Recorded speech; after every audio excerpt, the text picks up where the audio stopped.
When I moved into that weathered two-story house nestled at the end of a quiet cul-de-sac, I was looking for a fresh start. The kind of place you imagine settling into with coffee on the porch and birdsong in the morning. It was a foreclosure property, empty for years, but it didn't take long for the house to start responding.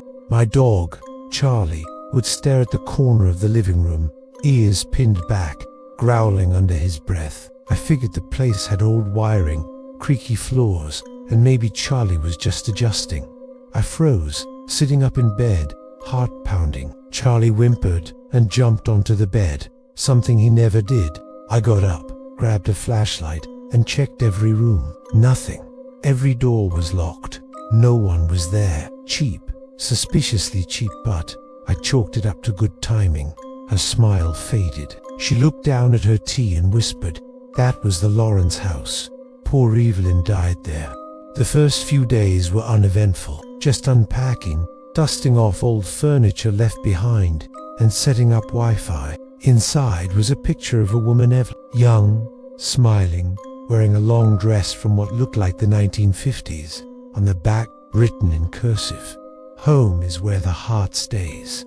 Cold spots, doors opening on their own, soft humming from the bathroom mirror. But the worst part was the dreams. It began with small things, cold drafts in the hallway, even though all the windows were shut, lights flickering, despite the bulbs being brand new. Closer, I followed the sound to the hallway, right beneath the attic entrance. My flashlight flickered, and the bulb above me dimmed to nothing. Evelyn Lawrence, died in 1963.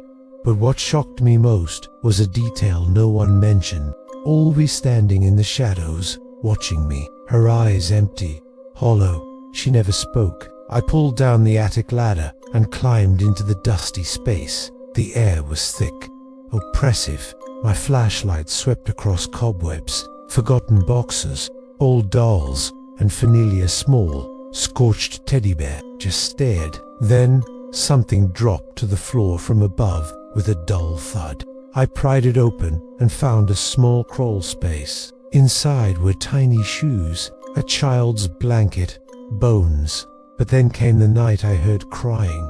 One winter night, a gas leak filled the house. The furnace ignited, and the back room caught fire. They found her body near the attic door. They said she had been trying to get out, but something or someone stopped her. It was soft, distant, like a child or a woman sobbing gently behind a closed door.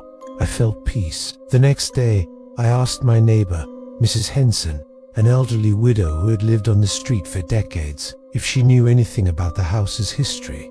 I asked her what happened. She hesitated but eventually said Evelyn Lawrence had lived there alone after her husband passed. Simple, modern, no history. I laughed nervously, thanking her, and tried to brush it off. But that night, the crying returned, and sometimes, when I pass a mirror, I see a glimpse of someone behind me, watching. This time, it was louder, a photo frame. It was old, dusty, cracked. I didn't sleep that night. The following days were filled with strange events. In my sleep, I saw her. I started digging deeper. I visited the town records office and confirmed Mrs. Henson's story. She wasn't alone in the house. There was a child, a daughter, Amelia, 5 years old. She died in the fire too, but her body was never recovered. That changed everything.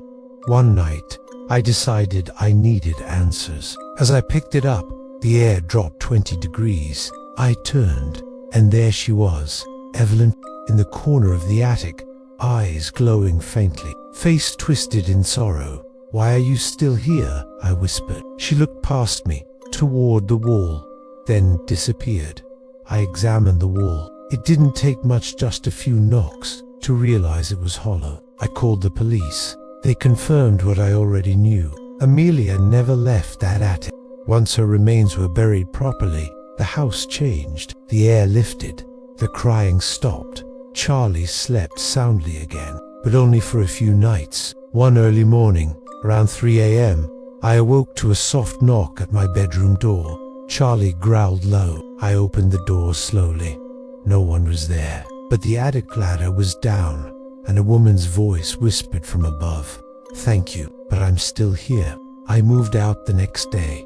Now I live in a small apartment, but some nights, I swear I hear a knock at the door. Until next time, stay safe.